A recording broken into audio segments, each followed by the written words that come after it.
Bonjour, bienvenue dans le podcast Danse avec le chaos. Je suis Doc La Luna.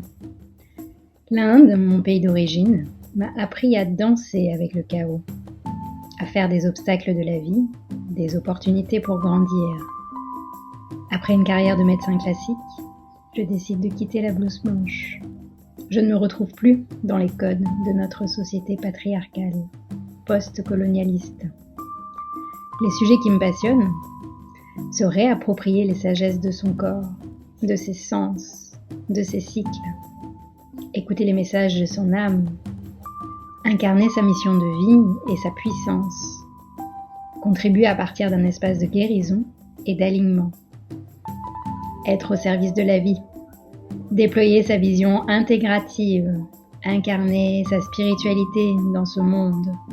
Ce sont des sujets que j'explore au quotidien avec les femmes de mon école, la Tribe Empowering School. Ce podcast pour moi, c'est un rendez-vous avec mon âme et avec toutes les âmes qui souhaiteront partager un espace de reconnexion, de célébration, malgré nos doutes et les temps incertains que nous traversons. Je vous propose de transformer le chaos qui fait peur en chaos créateur. Namasté. Bienvenue dans ce nouvel épisode, le premier de l'année 2023.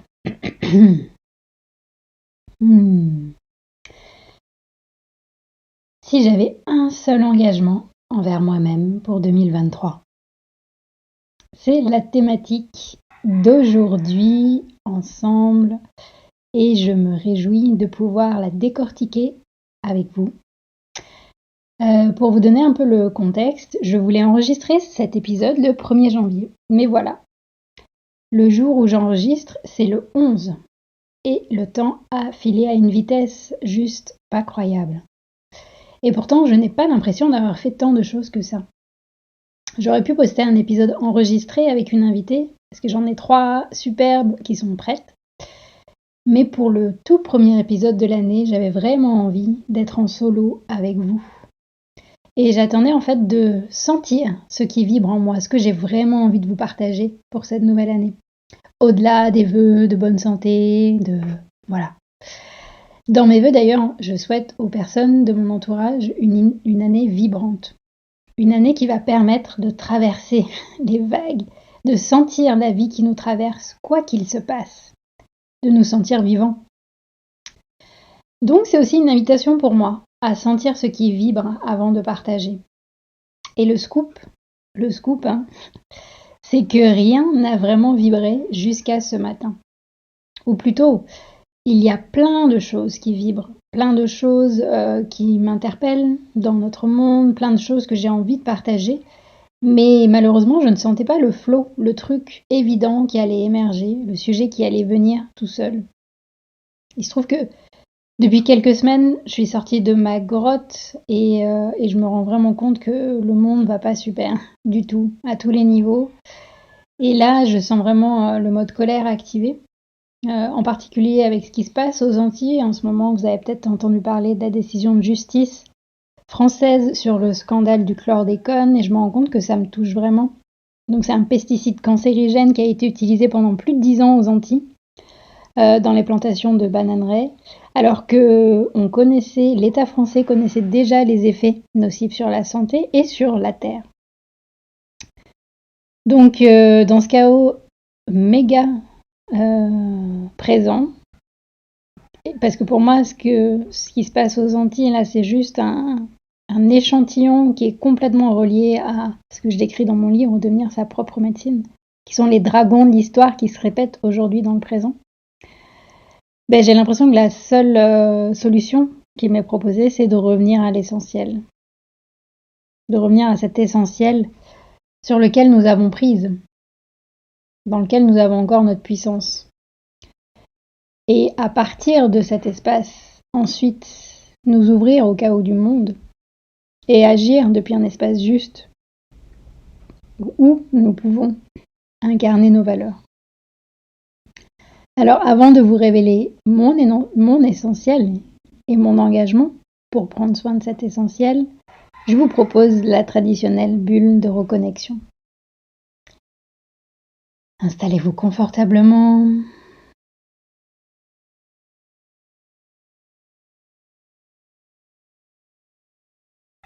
Si vous pouvez fermer vos yeux, prendre quelques instants pour vous, pour laisser à l'extérieur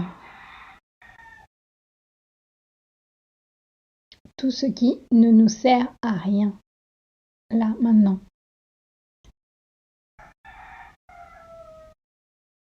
Pour revenir dans le corps, dans votre bassin, dans ce moelleux qui est le corps, la maison.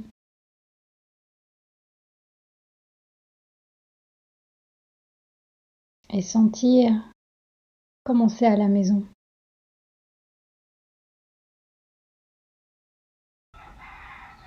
Laissez-vous guider par votre souffle, sans rien forcer.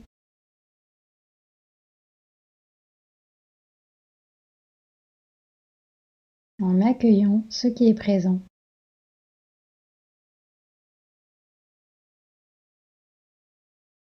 Que ça vibre ou pas.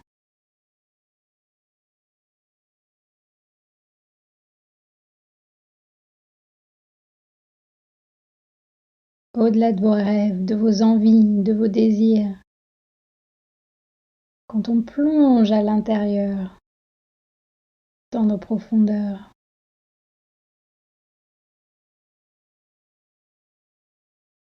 qu'est-ce qui est toujours là, immuable?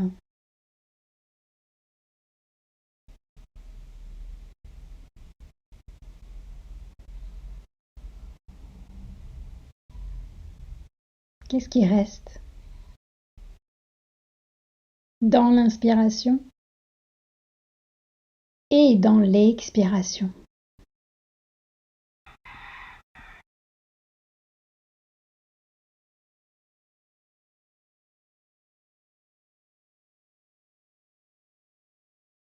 On peut faire un petit mouvement dans le corps, que ce soit une rotation du bassin, un bâillement, petit étirement des épaules. Et on va se faire un gros câlin. Prenez-vous dans les bras pour sentir ce corps, le remercier.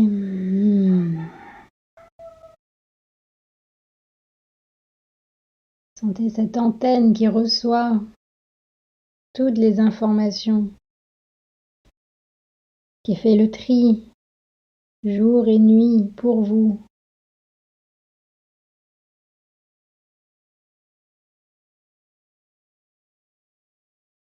Et tranquillement, vous allez pouvoir ouvrir grand vos bras devant vous pour accueillir ce qui vous fait du bien.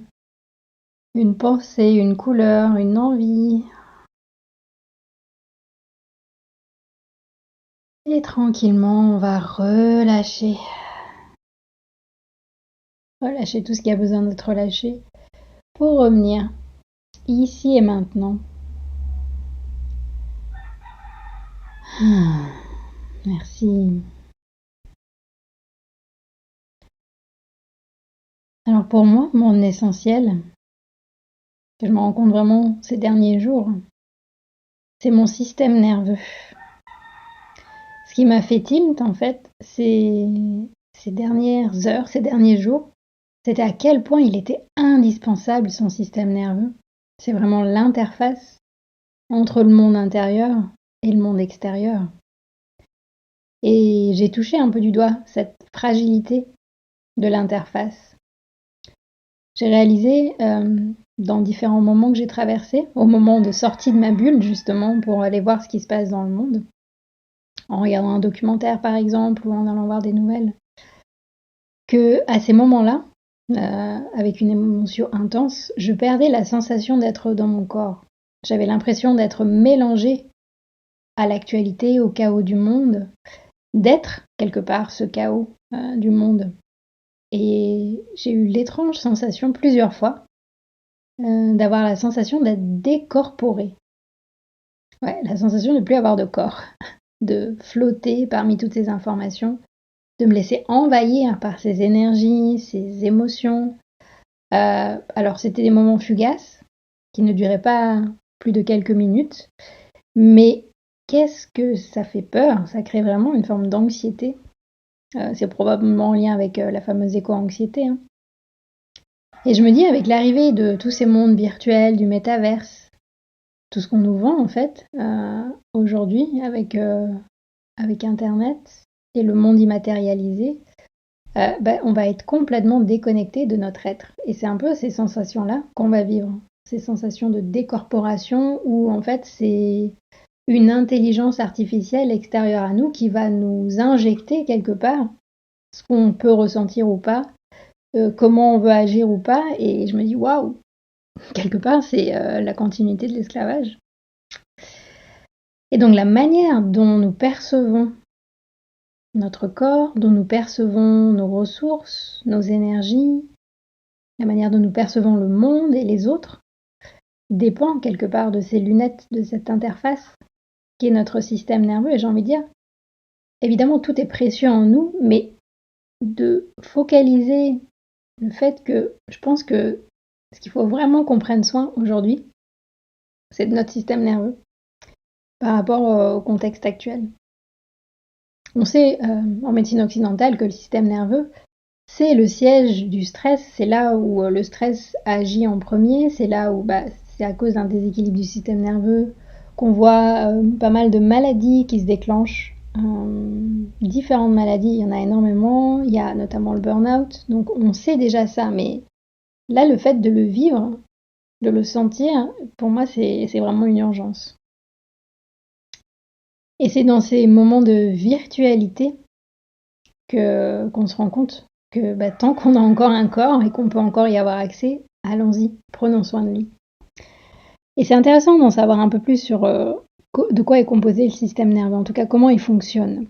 J'en avais fait tout un speech dans ma conférence TEDx, j'en parle aussi dans mon livre, Devenir sa propre médecine, mais je voulais là vous les partager pour peut-être que ça va résonner pour vous et que ça va vous donner des idées pour prendre soin de votre système nerveux. Donc, il est composé de trois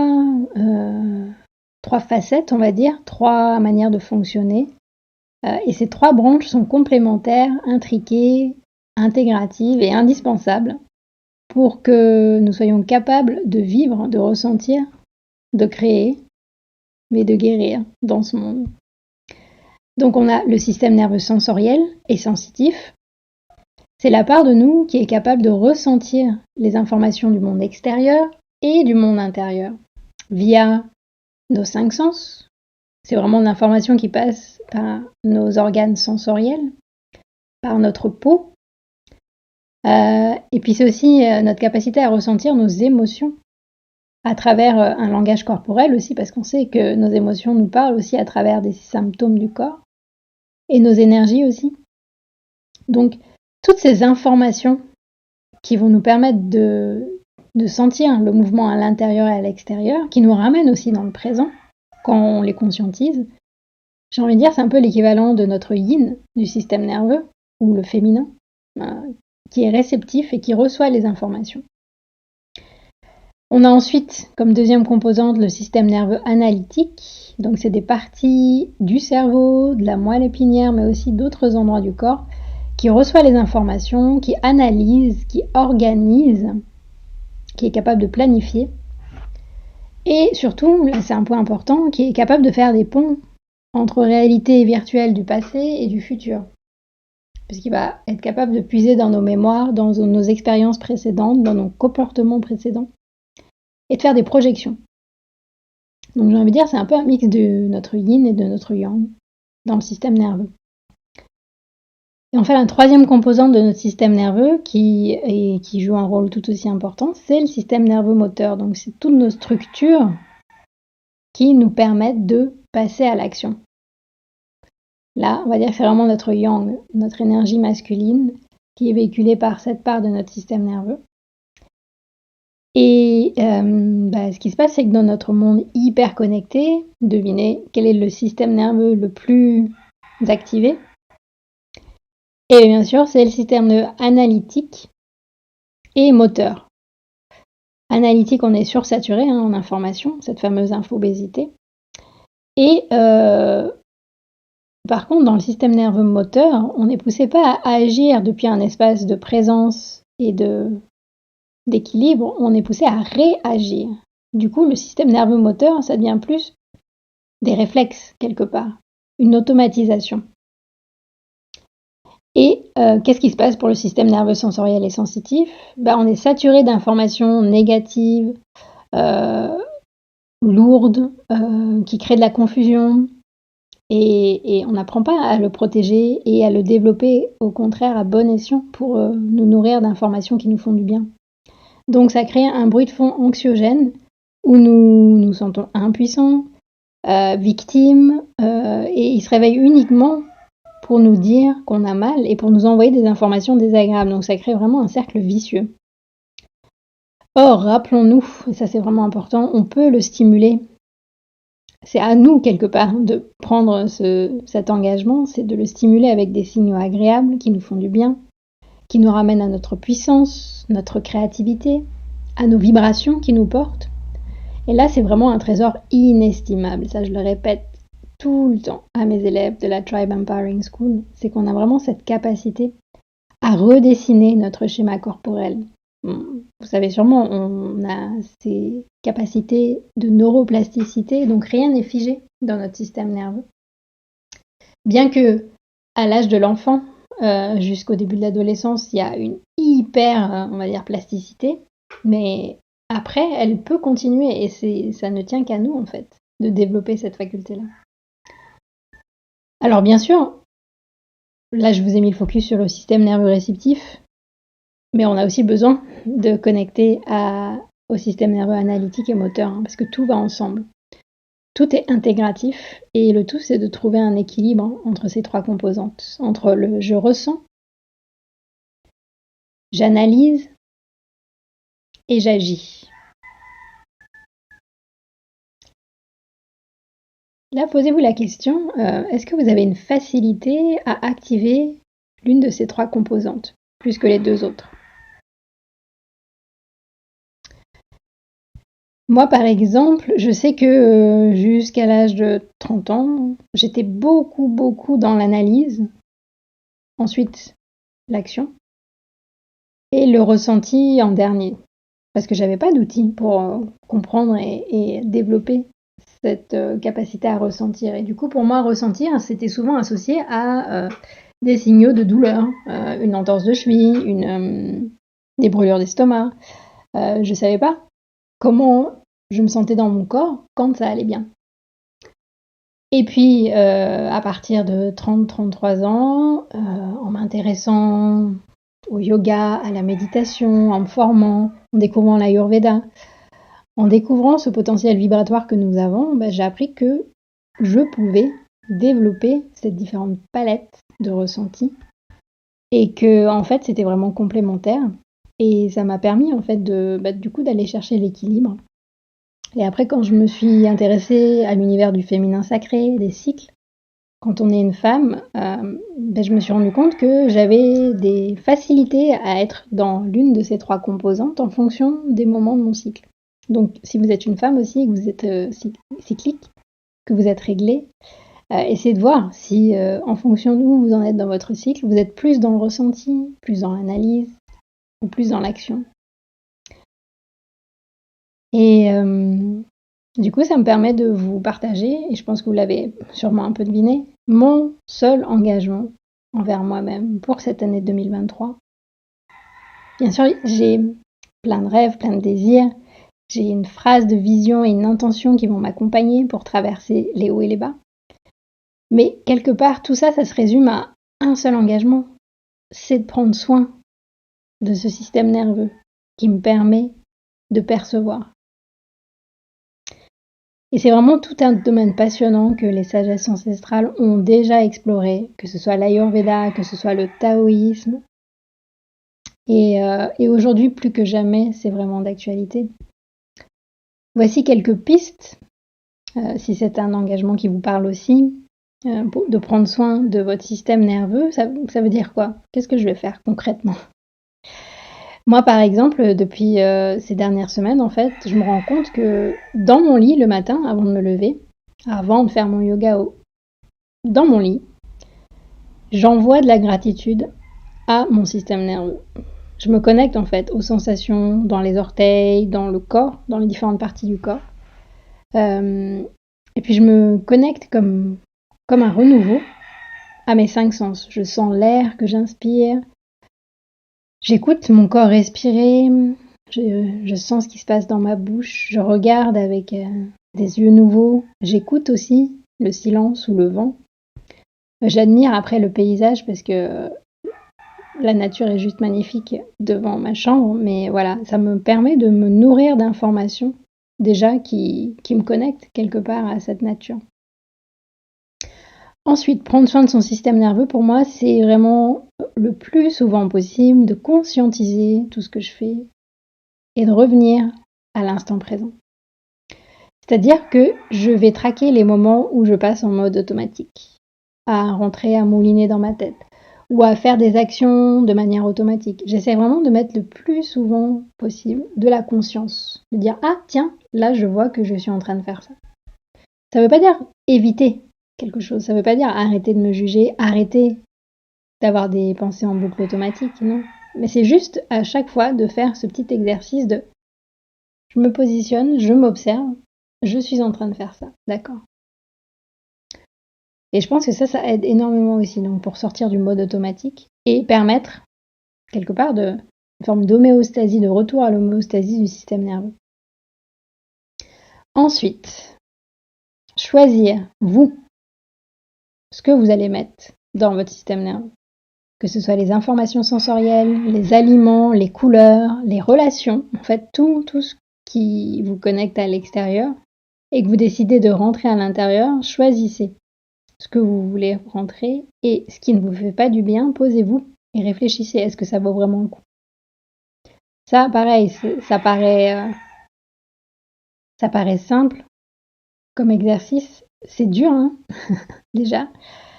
Et pour moi, ça va être essentiel dans les mois qui viennent. Vraiment, pour nous protéger de cette infobésité, il va falloir vraiment choisir ce qu'on met dans notre corps. Ensuite, comment équilibrer ressenti, analyse, action? À vous de créer vos cycles d'action et régénération. Si on attend que ça vienne de l'extérieur, du travail, de l'école, non, ça viendra pas de l'extérieur. C'est à nous de nous poser et nous dire bon, là, ce mois-ci, je regarde mon emploi du temps, je vais mettre des temps de régénération, des temps de repos. Et quand je dis régénération, ça ne veut pas dire aller en salle de sport. Déjà, ça c'est une action, même si elle est régénérante. Des temps de repos, c'est vraiment des temps où je ne fais rien. Ensuite, des temps de régénération, où vous êtes dans l'action, mais c'est des actions qui vous font du bien. Et puis en dernier, les choses entre guillemets à faire. Donc à vous de créer ces cycles régénérateurs. Et enfin, dernière chose que je voulais vous partager, moi, dans comment je prends soin de ce système nerveux, c'est vraiment de prendre le temps de développer les nuances dans le ressenti. Il n'y a pas un bouton noir, blanc, bien, mal, agréable, désagréable. Comment je me sens, c'est une question très intéressante.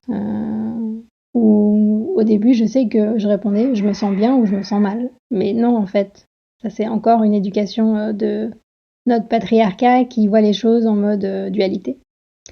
Il y a une palette de sensations, de vibrations que notre système nerveux est capable de ressentir à partir de notre corps physique.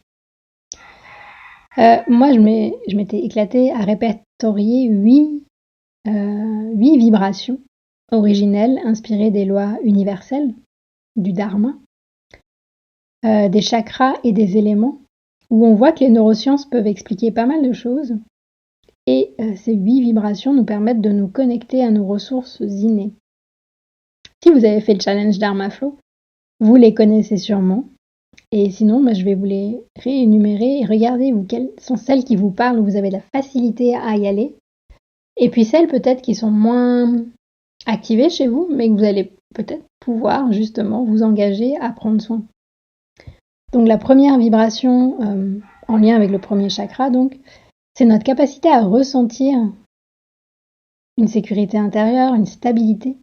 C'est notre proprioception en fait, à ressentir notre corps dans l'espace, à sentir qu'on est présent, on est dans la matière.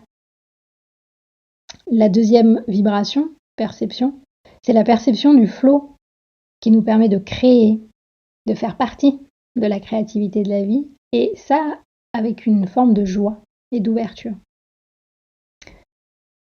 Ensuite, la troisième vibration, c'est notre capacité à ressentir l'action juste et inspirée, qui nous amène de l'énergie et nous régénère.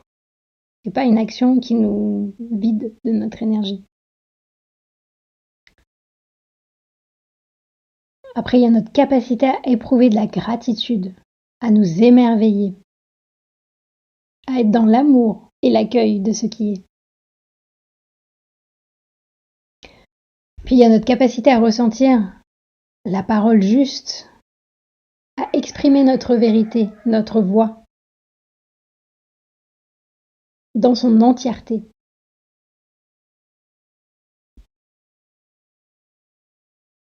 Ensuite, il y a notre capacité à ressentir notre intuition, cette intelligence subtile qui nous connecte à plus grand que nous.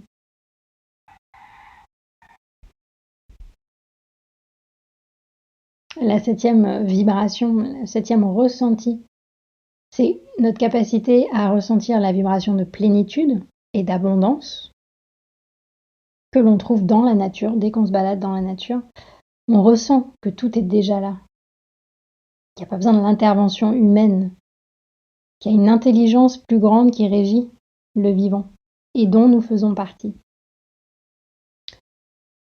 Et enfin, la huitième vibration, le huitième ressenti qu'on peut sentir via notre système nerveux, c'est notre capacité à intégrer l'instant présent, à intégrer le ressenti, la pensée, le faire, à intégrer toutes nos vibrations ensemble. C'est un peu un instant de grâce, et là encore, on est câblé en termes de système nerveux pour ressentir ces moments de grâce. Donc c'est des sacrées ressources que nous avons en nous, et paradoxalement, j'ai vraiment l'intuition que c'est en ces temps difficiles que nous traversons que nous avons cette opportunité d'ouvrir cette palette, d'explorer cette palette de sensations. Donc je nous souhaite vraiment de bien prendre soin de ce précieux système nerveux cette année. Je pense qu'on en a vraiment besoin. Et je me réjouis de lire ce que ce podcast vous a inspiré en ce début d'année. Qu'est-ce que ça vous fait Qu'est-ce que ça vous donne envie de faire? Comment est-ce que vous allez prendre soin de votre système nerveux? N'hésitez pas à me partager sur les réseaux sociaux vos retours. Ça m'inspire énormément. Si vous voulez aller plus loin, sachez que j'ai créé une formation pour les accompagnants, les coachs, les thérapeutes, les soignants qui veulent intégrer cet outil du Dharma Flow et créer des espaces de transformation et d'empowerment pour leurs clients. Et donc cette formation Dharma Flow démarre le 28 janvier. Elle est en ligne, ça dure 3 mois et il y a la possibilité de payer en 3 fois avec les tarifs réduits aussi jusqu'au 13 janvier. Et ces vibrations du vivant me parlent tellement que ça c'est un autre projet que je vais nourrir via cet engagement que je me suis fait de prendre soin de mon système nerveux. C'est de partager ces 8 vibrations à travers un spectacle vivant qui va faire bouger, respirer, connecter les personnes qui seront présentes. Et donc je suis en train de préparer, d'écrire mon tout premier spectacle. Et donc si vous voulez en savoir plus, je vais partager dans les jours qui viennent, dans les réseaux, notamment Instagram et TikTok. Je vais vous partager le making-of. Et puis, dès qu'il y aura les dates et les lieux des représentations, je me ferai un plaisir de vous partager avec vous. Donc ça va être en France métropolitaine, en Guadeloupe, Et puis probablement en Belgique, en Suisse aussi, ce printemps et à l'automne. Et enfin, dernière chose, si cet épisode sur le système nerveux vous a parlé, et si vous n'avez pas encore vu mon TEDx d'octobre dernier où j'aborde l'urgence de prendre soin de ce système nerveux pour danser avec le chaos, je vous mets le lien aussi sous la vidéo. Voilà, je pense que vous avez pas mal d'outils pour aller explorer ce fameux système nerveux et je vous souhaite une belle journée, une belle soirée et à bientôt. Si vous avez aimé cet épisode, s'il vous a fait du bien, n'hésitez pas à liker, commenter, vous abonner sur votre plateforme d'écoute ou sur YouTube. Et n'hésitez pas à partager aussi. Peut-être que vous avez des personnes autour de vous à qui ça fera du bien. C'est grâce à vous que j'espère ce podcast pourra toucher toutes les personnes qui ont envie d'œuvrer dans ce nouveau monde qui va naître du chaos. Merci.